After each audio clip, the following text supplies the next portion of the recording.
नमस्कार. आवडीचे खाणे आणि राजकीय ताणेबाणे हा विशेष कार्यक्रम घेऊन मी पोहोचलोय मराठवाडा इथं आणि मराठवाडाच्या नांदेडमध्ये आहे. नांदेड म्हणालो की इथे एक नाव आवर्जून समोर येतं. ते आहे महाराष्ट्र राज्याचे माजी मुख्यमंत्री आणि आता भाजपचे वरिष्ठ नेते अशोकराव चव्हाण यांचं. सर, या कार्यक्रमात स्वागत आणि पुढचे काही तास उरले त्यातही तुम्ही आम्हाला वेळ दिला त्यासाठी धन्यवाद. कसा प्रचार झालाय, कसा माहोल आहे नांदेडमध्ये, काय पाहता? अतिशय उत्तम आहे. आज शेवटचा दिवस आहे प्रचाराचा आणि 15 दिवस कंटिन्युअस प्रचाराचा मोहीम सुरू आहे. भाजपचे सर्व कार्यकर्ते, नेते, स्वतः पंतप्रधान नरेंद्र मोदी या ठिकाणी आले, अमित शहा या ठिकाणी आले, गडकरी जे आले, देवेंद्र फडणवीस जे आले, मी स्वतः या ठिकाणी आहे, एकनाथ शिंदे या ठिकाणी आले. त्यामुळे प्रचार जोमात झाला, जोरात झाला. आमचा सगळा कार्यकर्ता चार्जड आहे. ही जागा भाजपची, आम्ही कुठल्याही परिस्थितीत निवडून आणणार अशा निर्धाराने आम्ही लढत आहोत आणि लोकांचा प्रतिसाद उत्तम आहे आणि मला खात्री आहे काही अडचण नाही. तुम्ही म्हणालात की मोदी इथं आले, मी एक फोटो पाहिला, मोदींनी तुमचा हात घेऊन तो जो वेव्ह केला, काय भावना होती आणि असं कधी वाटलं होतं का की एक काळ असा येईल किंवा पंतप्रधान नरेंद्र मोदी हातात हात घेऊन तुम्हाला जनतेसमोर नेतील? नाही, मोदी साहेबांचे माझे संबंध, मी काँग्रेस मध्ये असताना ओळख चांगल्यापैकी होती. ते तिथे गुजरातला मुख्यमंत्री होते, मी महाराष्ट्रात होतो. त्यामुळे त्यांचे माझे संबंध हे पर्सनल लेवलला ओळख चांगल्यापैकी ओळख होती. फक्त मी त्याला राजकीय कधी कलर येऊ दिला नाही, कारण की ठीक आहे, एक मुख्यमंत्री दोन्ही अनेक राज्यांचे एकत्र बसतात, भेटतात, कॉन्फरन्सेसमध्ये भेट होते आणि त्यामुळे त्याची माझी ओळख चांगल्यापैकी होते. त्यामुळे निश्चितच त्यांचा भेटल्यावर एक वॉर्मथ आहे, एक ओळख आहे, एक नौखा माणूस असं काही वाटत नाही मला, कारण त्याची माझी ओळख आहे. नाही, पण पक्षातला माणूस म्हणून त्याने पहिल्यांदाच तशी हा फार मोठा मान सन्मान आहे. देशाचा पंतप्रधान, एका भाजपचा प्रमुख नेता हा मला एवढा मान सन्मान देतो. राज्यसभेवर मला आल्या 48 तासाच्या आत मला ही संधी देतात. बरोबर. मला वाटतं माझ्यासाठी खूप मोठं रेकग्निशन आहे. काय बोलणं झालं, काय चर्चा झाली नांदेडबद्दल, किंवा तुम्ही जेव्हा पक्षप्रवेश केला तेव्हा भेट झाली होती मोदींची आधी? नाही, माझी भेट नाही झालेली. येण्याआधी म्हणतो मी. बोलणं अनेक वेळा भेटलो, पण सगळ्याच गोष्टी सांगायच्या नसतात किंवा त्यामुळे त्यांची माझी भेट अनेक वेळा झालेली आहे आणि देवेंद्रजींनी मोठा रोल त्याच्यामध्ये होताच त्यांचा. राज्याचे उपमुख्यमंत्री म्हणून माझा भाजप प्रवेशामध्ये त्यांचा मोठा रोल होताच. त्यामुळे मला खूप मान सन्मान पक्षात मिळतो आहे आणि मी राज्यामध्ये अनेक ठिकाणी गेलो आणि जाणार पण आहे. पण या मान सन्मानाला पाहून काँग्रेसचे नेते म्हणतात की त्यांना काहीतरी वेगळं हवं होतं, पण दिलं राज्यसभेची जागा. तर त्यानंतर असं काही नाही. त्यांना काय माहिती मला काय हवं आहे, की मी असं काही हवं आहे म्हणून विषय नव्हताच तो. मी काय हवं आहे म्हणून गेलेलो पण नव्हतो. मी या पक्षामध्ये काहीतरी फ्युचर आपलं राहील, जो काही उर्वरित कालावधी आपल्या हातामध्ये आहे आयुष्याचा, तो एका राष्ट्रीय पक्षामध्ये काम करण्याची संधी मिळावी आणि उरलेल्या कालावधीमध्ये देशासाठी काम करता यावं, राज्यात काम करता यावं, हा माझा प्युअर हेतू त्याच्यामधला होता. आणि मोदींचं जे काही विजन आहे, या एकंदरीत वर्किंग जे आहे, त्याच्यामुळे नक्की देशाला पुढची 5 वर्ष खूप आशादायी आहेत. हां, तर सर, प्रश्न माझा असा आहे की या सगळ्या घडामोडींमध्ये नांदेडमध्ये पहिल्यांदा असं किंवा अनेक वर्षांनंतर होते की अशोक चव्हाण किंवा कुटुंब हे आता डिरेक्टली पॉलिटिकल फील्डमध्ये किंवा निवडणुकीच्या रिंगणात नाही आहेत. आज चिखलीकर आहेत, तर तो जो एक डिफरन्स या निवडणुकीमध्ये पाहतोय, तर नांदेडची जनता त्याला कसं एक्सेप्ट करते? मी काही निवडणुकीपासून कंटेस्ट करण्याबद्दल म्हणतो. हो, तेच म्हणतो ना. नांदेड जिल्ह्यामध्ये अनेक वेळा मी इलेक्शन लढलेलो आहे. लोकसभेच्या निवडणुका जवळपास मी 4 वेळा लढलो आहे. 2 मध्ये विजयी झालेलो आहे, 2 मध्ये पराभव झाला माझा. विधानसभेच्या निवडणुका तर 4 ते 5 वेळा विधानसभेच्या निवडणुका लढलेलो आहे. आणि नांदेडमधल्या इतरही निवडणुका ज्या स्थानिक स्वराज्य मतदारसंघाच्या झाल्या, नगरपालिकेच्या झाल्या, काही इलेक्शनमध्ये माझं लक्ष राहिलेलं आहे. त्यामुळे इलेक्ट्रॉनिक पॉलिटिक्स माझ्यासाठी नवीन नाही आहे. आणि ही लोकसभेला मिळालेली राज्यसभेची संधी मला पहिल्यांदा मिळाले आहे, कारण मी देशातले सर्व सभागृह पाहिलेत. लोकसभा पाहिली, विधानसभा पाहिली, विधान परिषद पाहिली आणि आता राज्यसभेत चाललेलं आहे. त्यामुळे मला इलेक्टोरल पॉलिटिक्समध्ये कधी असं मला कधी वाटलं नाही की मला भीती वाटते किंवा असं काहीच नाही, कारण मी लोकांमध्ये राहणारा माणूस आहे, लोकांशी संवाद असलेला माणूस आहे आणि कार्यकर्ते सांभाळणारा माणूस आहे. पण यावेळेला निवडणूक थोडी वेगळी आहे, कारण तुम्ही भाजपसोबत आहात, तो एक मुद्दा झालाच. पण ज्या प्रकारचं मराठवाड्यामध्ये कास्ट पॉलिटिक्स झालं, मराठा आंदोलन झालं, वंचितनं पण यावेळेला ओबीसीचा उमेदवार दिला आहे, जो ओबीसी वोट बँक भाजपचा एक कोर वोट बँक आहे. तर त्याचे परिणाम या निवडणुकीत पाहायला मिळतील का? एक मराठा आंदोलन आणि वंचितनं दिलेला ओबीसी उमेदवार, त्याचा इम्पॅक्ट भाजपच्या उमेदवारावर होईल का चिखलीकरांवर? मराठा आंदोलनाचा विषय हा नीट समजून सांगण्याची गरज आहे. आणि मी जिल्ह्यामध्ये अनेक ठिकाणी फिरत असताना मी मराठा मुलांच्या बैठका घेतल्या, गावामध्ये सांगितलं, भाषणात बोललो आणि जाहीररित्या मोदी साहेबांच्या सभेमध्ये मी हा उल्लेख केला आणि आत्तापर्यंत काय झालं हे स्पष्ट सांगितलंय. आणि एक महत्त्वाची गोष्ट म्हणजे आज मराठा समाजाला 10% आरक्षण देण्यात आलेलं आहे. विशेष अधिवेशन झालं मुंबईमध्ये, विशेष अधिवेशनामध्ये कायदा पारित झाला, सर्वमताने झाला, 10% आरक्षण लागू झालेलं आहे. त्यात कोणाचाही स्टे नाही, कोर्टाने त्यात स्थगिती दिलेली नाही.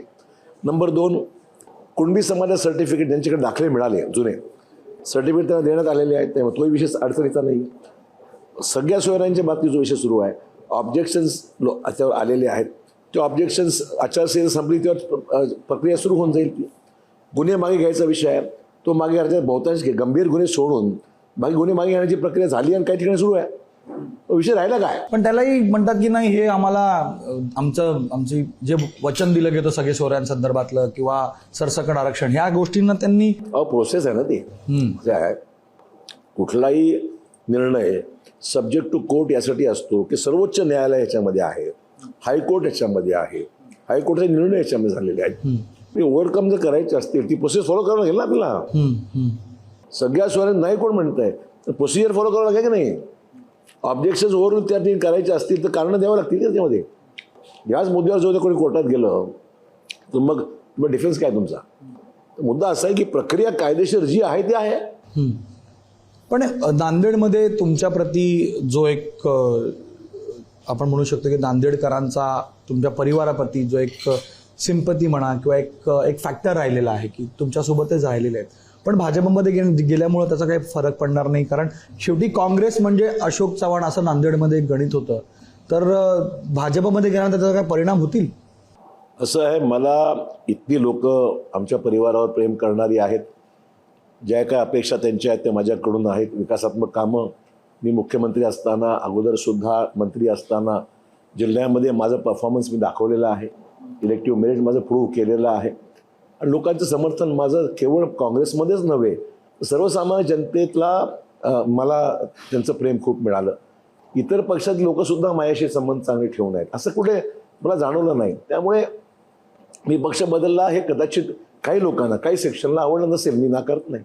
ओव्हरऑल बाय अँड लार्ज जर पाहिलं तर लोकांना काही त्यात फरक पडला असं मला वाटत नाही. एकंदरीत तुम्ही म्हणाल मोदी इथं आले, तुम्ही म्हणाल मोदींना मी बऱ्याच वेळेला भेटलो, तर काँग्रेसमध्ये असतानाही चर्चा होत होत्या तुमच्या जाण्याच्या वेळेला किंवा अशा भेटीगाठी झालेल्या? ठीक आहे, चर्चा हल्ली लोक निष्कर्ष अनेक गोष्टी कशा करतात मला माहीत नाही. त्या स्टेजला असं कधी झालेलं नव्हतं, विचारही केला नव्हता.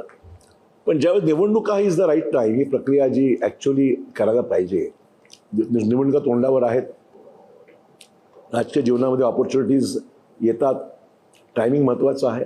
आणि सगळ्यात महत्त्वाचं म्हणजे एक परफॉर्मिंग गव्हर्नमेंट ज्यावेळेस दिसतं आणि इथे काही चिन्हच नाही आहेत काय व्हायची, I preferred a better party, हा माझा चॉईस होता. पण काँग्रेस म्हणते की तुमच्यामुळे त्यांना डॅमेज झाला. नाना पटोले म्हणाले की तुम्ही त्या प्रोसेसमध्ये होतात, शेवटी तुम्ही निघून गेला, त्यामुळे आमचा उमेदवार वगैरे ठरवणं. नाना पटोले सारखे विद्वानग्रस्त आहेत, त्यांच्याबरोबर अनेक टीम आहे मोठी.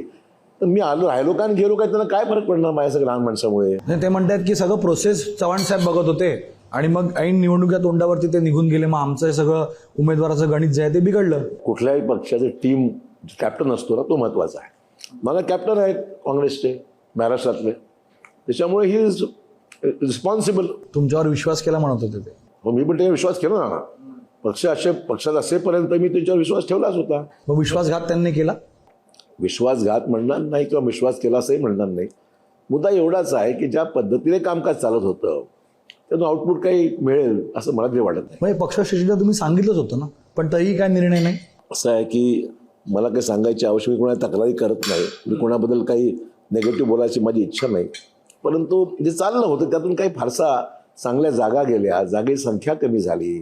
आज Congress has become a third party, म्हणजे उद्धव ठाकरे आणि पवार साहेबांनी सगळं हा त्यातला बराचसा पॉझिटिव्ह भाग जो आहे, चांगल्या सीट्स आहेत घेऊन गेले आणि साधं काँग्रेसला विचारलं नाही, परस्पर जाहिरी करून टाकल्या.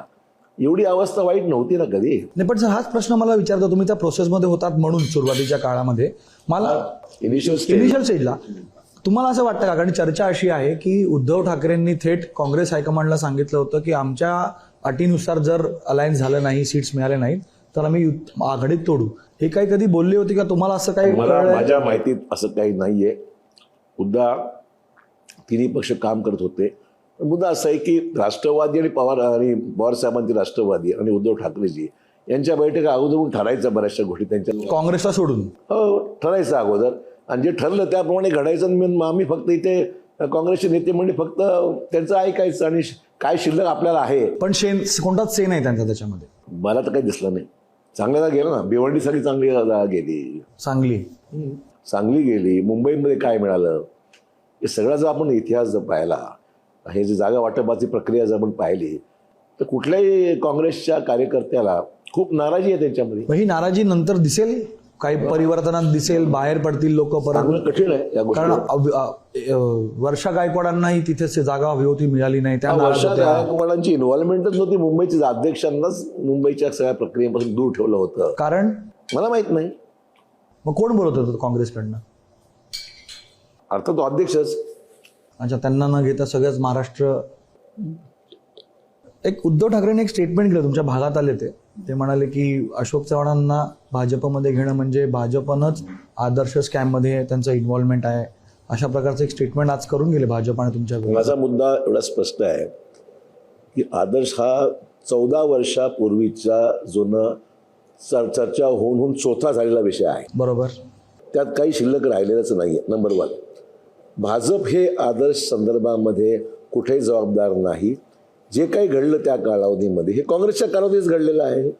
जे काही झालं आतापर्यंत हे काँग्रेसच्याच कालावधीत झालं आहे. त्यामुळे मी काही भाजपला यासाठी दोषी धरणार नाही. ज्या मुळातच ज्या विषयात काही नव्हतं ते प्रकरण जे काही केलं, वाढवलं, हे सगळं काँग्रेसच्याच कालावधीत झाले. वस्तुस्थिती आहे. सगळं हिस्ट्री तपासली, कालावधी जर पाहिला तो सगळं त्यावेळेस वेळ झालेला आहे. गव्हर्नमेंट काँग्रेसचं होतं देशामध्ये, तर मग भाजपला ब्लेम करू. या प्रकरणामध्ये हायकमांडकडनं किंवा काँग्रेसचा काही असा इंटरफेरन्स होतो किंवा काही अशा गोष्टीमध्ये, आदर्शाच्या गोष्टींमध्ये? नाही, मला काही त्यात बोलायचं नाही आता, कारण की तो विषय संपलेला, माझ्या दृष्टीने संपलेला आहे. त्यामुळे मला त्यात काही अधिक बोलायचं नाही. पण त्याचा आणि माझा भाजपच्या प्रवेशाचा अर्थार्थी काही संबंध नाही. हे फार आर्टिफिशियल इंटेलिजन्स, ज्याला उडून ताळून केलेलं आर्टिफिशियल इंटेलिजन्स आहे, याचा काही संबंध नाही त्याच्याशी. भाजपमध्ये तुम्ही खुश आहात? म्हणजे जे चाललंय, जो मान सन्मान, काय एवढं काम करतोय, मेहनत करतोय, प्रयत्न करतोय, मग अजून काय पाहिजे? प्रश्न यासाठी होता की तुमच्यासारख्या मोठ्या नेत्याला इलेक्शन कंटेस्ट करू दिलं असतं नांदेडमध्ये म्हणा किंवा कुठे, जबाबदारी फक्त नांदेडपुरती का महाराष्ट्रपुरती दिली? तुम्हाला स्टार कॅम्पेनमध्ये आहात तुम्ही? आहे ना. पहिला फेज होता तो विदर्भात होता. मी रामटेक मतदारसंघात जाऊन आलो. सेकंड फेजमध्ये मी हिंगोलीलाही जाऊन आलो. नांदेडमध्ये कॉन्सन्ट्रेट मी केले, कारण हा माझा जिल्हा आहे. आणि 26 नंतर मग राज्यात ज्या ठिकाणी सांगतील त्या ठिकाणी जाईन मी.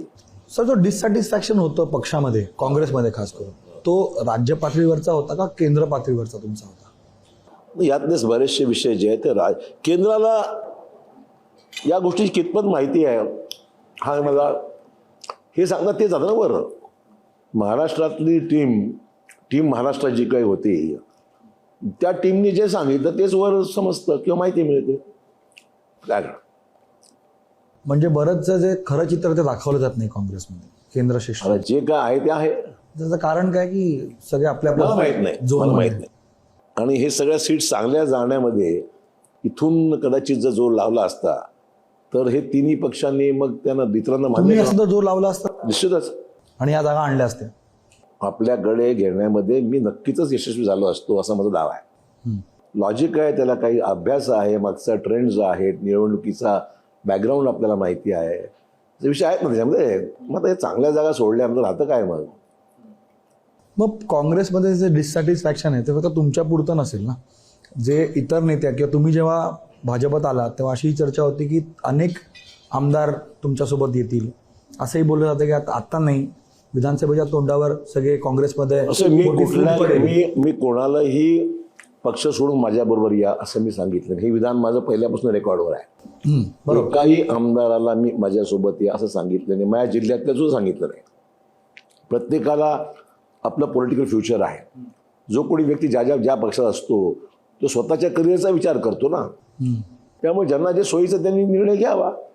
मी कोणाला आग्रह धरला नाही. पण आपण बघाल या निवडणुकीच्या निकालानंतर बरेचसे चेंजेस महाराष्ट्रामध्ये राजकीयदृष्ट्या होण्याची शक्यता नाकारता येत नाही. कारण लोकांना स्वतःचंही फ्युचर सुरक्षित करायची आहे इच्छा. म्हणजे काँग्रेसमध्ये म्हणताय, काँग्रेस अंतर्गत. हो. त्यामुळे बरीचशी मंडळी लोकसभेच्या निकालाची वाट पाहत आहेत. आणि त्यानंतर मेजर उलथापालथ देशामध्ये राज्यामध्ये होऊ शकते असं माझं मत आहे. त्याचं नेतृत्व तुम्ही कराल कारण तुम्ही काँग्रेसमध्ये. नेतृत्व करायची गरज नाही आहे. नेतृत्व करायची गरज काय आहे? ज्यांना यायचं ते येतील. आम्ही काय डिफेक्शन इंजिनिअरिंग करण्याकडे बसलेलो नाही या ठिकाणी. पण बरेच गेले, निरुपम गेले तेही असं बोलत होते, मिलिंद देवरा गेले तेही असं बोलत होते. आता निरुपम ही शिवसेनेच्या वाट्यावर असं म्हणताय, पण एकंदरीत पक्षश्रेष्ठी ऐकत का नाही हा विषय. असं आहे की माणसाचं मेरिट कळालं पाहिजे, कार्यकर्त्यांचं ग्रासरूट लेवलची कनेक्टिव्हिटी कळाली पाहिजे, त्या माणसाचं महत्त्व काय, त्याची मतदारसंघातले असलेले संबंध कसे आहेत. सर्वे हा 50-60% सर्वे चालतो, पण 40% इतर अभ्यास जो आहे तो प्रमुख लोकांना माहिती पाहिजे कुठल्या मतदार काय महत्त्व आहे काय. दुर्दैवाने तिथे तुझा प्रकार नाहीच आहे काँग्रेसमध्ये असं वाटतं मला. तुम्ही आता म्हणालात की बरंच काही बदलेल, राजकीय भूकंप येऊ शकतो पुन्हा. तर राजकीय भूकंप होणार ते काय लवकर होत नाही किंवा अचानक होत नाही, त्याची एक पार्श्वभूमी लागते का, त्याला एक वेळ घेतोच कोणीही व्यक्ती.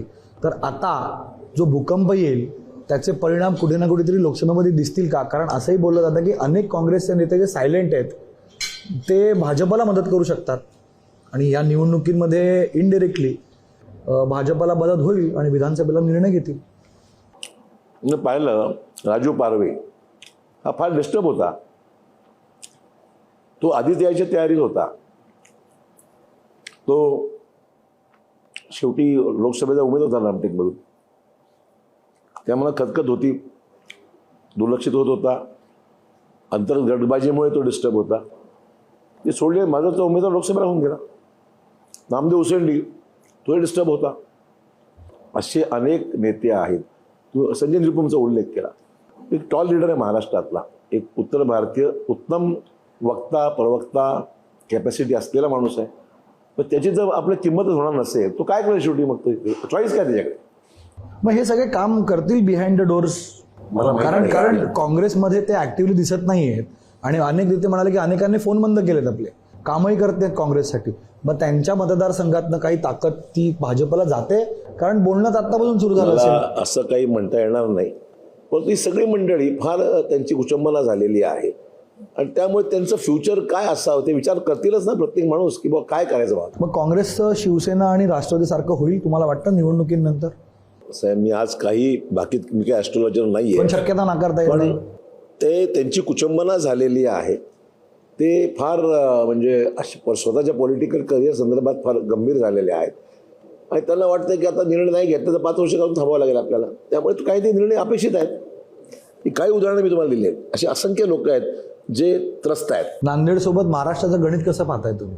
महायुती महाराष्ट्रात भाजप आणि मित्र पक्षांची परिस्थिती, महायुतीची परिस्थिती चांगली राहील. महाआघाडीपेक्षा जास्ती जागा नक्की निवडून येते.